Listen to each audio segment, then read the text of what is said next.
we have to start the structure and features of pre-fertilization change।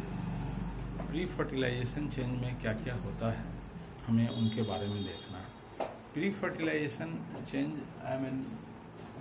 निषेचन के पूर्व क्या क्या घटनाएं होती हैं। What are the various change that takes place before fertilisation. Basically there are two steps. Number one that is gametogenesis and number two that is pollination.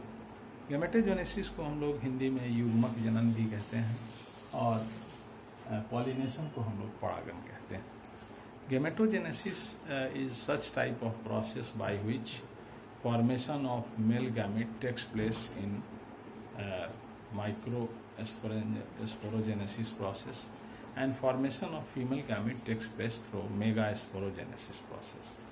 Basically, in microsporogenesis and megasporogenesis, both there is a process of meiosis cell division.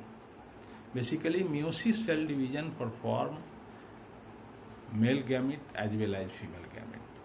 Because meiosis is such type of process by which number of chromosomes become half.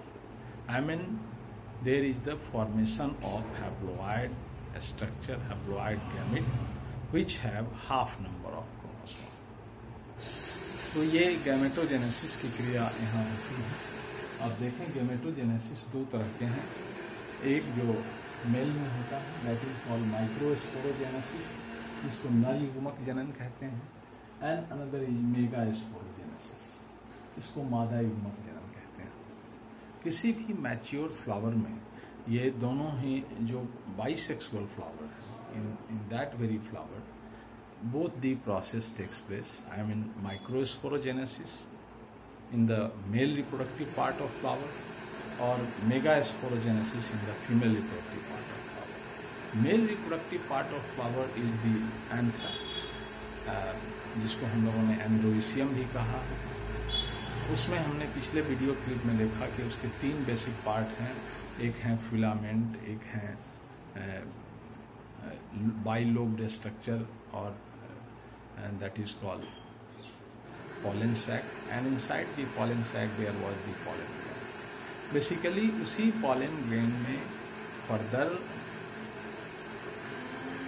Meiosis cell division operate होते हैं और उस meiosis cell division के through दो तरह के sales का formation होता है। आगे हम लोग देखें यहाँ तो देखो, जैसे माइक्रोस्पोरोजेनेसिस जो प्रोसेस है इसको हम लोग नर युग्मक जनन कहते हैं। बेसिकली इस प्रोसेस में आप देख रहे हैं कि ये कोई pollen grain का स्ट्रक्चर है। This is the outer most rough layer that is called exine and the inner most smooth layer that is called intine. ये आउटर एक्साइन और इनर इंटाइन ये दोनों इसके लेयर्स हैं। इसके भीतर एक बड़ा सा सेल है, इसको जर्मिनेटिव न्यूक्लियस कहते हैं, और उसके नीचे एक छोटा सा सेल है, इसको ट्यूब न्यूक्लियस कहते हैं। जब माइक्रोस्पोरोजेनेसिस के प्रोसेस होते हैं तो सबसे पहले जो इसके एंजाइमेटिक चेंजेस हैं उनके कारण ये पॉलन स्ट्रक्चर, पॉलन ग्रेन का जो लोअर मोस्ट पार्ट, ये ट्यूब न्यूक्लियस यहाँ पर ये डिजॉल्व कर जाता है और एक ट्यूब का फॉर्मेशन करता है बाय द कीमोसिंथेसिस प्रोसेस, और इसके कारण ये पॉलन ट्यूब का फॉर्मेशन होता है। और just after formation of pollen tube at first the tube nucleus grow and therefore the length of the pollen tube increases। मतलब ये ट्यूब न्यूक्लियस पहले बनता है, ये इसी ट्यूब न्यूक्लियस के कारण जो है पॉलन ट्यूब का फॉर्मेशन होता है। और सेकेंड जो ये जर्मिनेटिव न्यूक्लियस है, ये जर्मिनेटिव न्यूक्लियस में मेनली मियोसिस सेल डिवीजन होता है और मियोसिस सेल डिवीजन के थ्रू ये टू पार्ट में डिवाइड करता है। नंबर वन, एक जो मेल गैमीट का जो फर्स्ट पार्ट है, क्योंकि दो पार्ट में ये डिवाइड किए तो एक पार्ट जो है वह सिनगैमी प्रोसेस में जाते हैं। सिनगैमी उस प्रोसेस को कहते हैं जहां मेल गैमीट फीमेल गैमीट से फ्यूज करते हैं, तो उसके स्टेज को प्रोलॉन्ग करते हैं। और दूसरा जो टूटा हुआ जो मेल पार्ट है वो पोलर न्यूक्लियाई से मिलकर यह जो है ट्रिपल फ्यूजन का स्टेट बनाता है, जिससे यह basically inside the ovary of the flower. Further, there is the formation of triple fusion stage which perform endosperm. ठीक है, तो ये हम लोगों ने देखा मेल माइक्रोस्पोरोजेनेसिस के बारे में। अब यहाँ देखें there is megasporogenesis. Megasporogenesis process जो female reproductive part of flower है उसमें कंडक्ट होते हैं, और उसमें आप देखेंगे कि जो उसमें न्यूक्लियस है, that nucleus go through the megasporogenesis, that's why they will form megaspore mother cell. और फिर ये मेगास्पोर मदर सेल जो है ये डिप्लॉयड स्ट्रक्चर है। Ultimately it go through the meiosis, जैसे यहाँ मियोसिस सेल डिवीजन ऑपरेट हुआ था, और इस तरह से अभी मियोसिस सेल डिवीजन में जाते हैं and they form female gamete. That female gamete is haploid in nature. तो कोई भी जो यहाँ भी आपने देखा कि जो माइक्रोस्पोरोजेनेसिस हुआ था उससे भी जो मेल गैमेट बने थे वो हैप्लॉयड थे, और यहाँ भी मेगास्पोरोजेनेसिस से भी जो गैमेट बना वो हैप्लॉयड है। When a haploid male gamete fuse with the haploid female gamete in the syngamy process, they perform a zygote, and that zygote ultimately grow in the form of embryo and embryo grow in the form of a young one. तो इस तरह से ये जो first part है pre fertilisation change किया उसमें microsporogenesis male reproductive part of flowers में होते हैं, megasporogenesis female reproductive part of flower में होते हैं, लेकिन इन दोनों ही पार्ट में there is a process of meiosis cell division. Meiosis cell division is required to regulate haploid gamete, formation of haploid gamete, क्योंकि लैंगिक प्रजनन में जैसा कि हम पढ़ चुके हैं कि नर युग्मक मादा युग्मक से मिलकर एक युग्मनज बनाता है, हम लोगों ने फर्स्ट वीडियो में पढ़ा था। तो नर युग्मक मीन्स मेल गैमेट, मादा युग्मक मीन्स फीमेल गैमेट, ये दोनों ही हैप्लॉयड होते हैं, और फिर ये दोनों haploid structure after at the time of fertilization they fuse in synegamy process and they perform zygote, वही युग्मनज का निर्माण करते हैं। और एक्चुअली आफ्टर फर्टिलाइजेशन वही युग्मनज जो है वो जो डिप्लॉयड स्ट्रक्चर बनता है, क्योंकि हैप्लॉयड मेल हैप्लॉयड फीमेल मिलकर इसको बनाए हैं, फिर ये ग्रो करके यही फ्रूट का या जो एम्ब्रियो है उसको डेवलप करते हैं, या इसी तरह ये आगे की ओर बढ़ते हैं।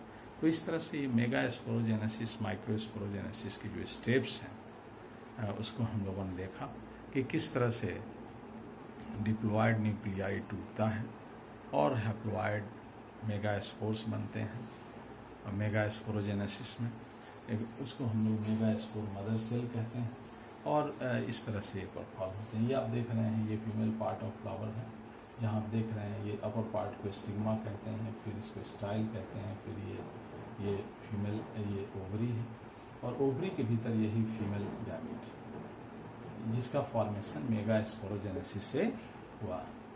और ये दोनों जो हैं ये पोलर न्यूक्लियाई हैं। Ultimately when the another mail gamete fuse with them they will go through the triple fusion, जो हम लोगों को बाद में पढ़ना है।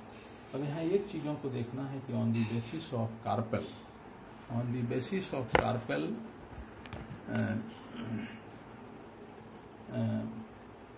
flowers are of two type, one is monocarpellary, another is multicarpellary। monocarpellary माने वैसा फ्लावर जिसमें इसके फ्लावर का जो फीमेल रिप्रोडक्टिव पार्ट है उसमें यह एक ही भाग में ऊपर निकला हुआ है, जैसे मेज में हम लोग देखते हैं मकई में जो आगे मूछ जैसा जो उजला उजला निकला रहता है वो सभी एक एक ओवरी से अटैच होता है, and that is the monocarpellary example। और multicarpellary का मतलब है कि एक वैसा फ्लावर जिसके फीमेल रिप्रोडक्टिव पार्ट में कई भाग हो, जैसे ये देखो बाइकार्पिलरी का एग्जाम्पल, इसमें ये दो तरह के लोब्स दिख रहे हैं तो इसको बाइकार्पिलरी कहते हैं, ये धतूरा का एग्जाम्पल है ये। और इसी तरह से इसके पेंटाकार्पिलरी भी आपने देखा होगा, जैसे आपने देखा होगा अरहुल में ये इतने पार्ट में ऐसे ऐसे लगा होता है। अरहुल में आप देखेंगे कि ऊपर 5 ऐसा पार्ट होता है और इसको हम लोग, और यहाँ से फिर ऐसे लगा होता है, तो इसको हम लोग पेंटाकार्पिलरी कहते हैं। तो on the basis of carpel ये जो फ्लावर के दो टाइप हो गए, एक मोनोकार्पिलरी फ्लावर, एक बाइकार्पिलरी फ्लावर। मोनोकार्पिलरी जिसमें सिंगल स्टिग्मा हो, और मल्टी कार्पिलरी जिसमें बहुत सारे स्टिग्मा हो। मल्टी कार्पिलरी को फर्दर डिवाइड किया गया है, दैट इज बाइकार्पिलरी, पेंटाकार्पिलरी, पॉलीकार्पिलरी, तो उसको हम लोगों ने यहाँ पर देखा। तो इस तरह से ये जो है ये गैमेटोजेनेसिस के पोर्शन का, ये मेल गैमेटोजेनेसिस और फीमेल गैमेटोजेनेसिस को हम लोगों ने देखा। अब नेक्स्ट वीडियो में हम लोग देखेंगे पॉलिनेशन। Thank you.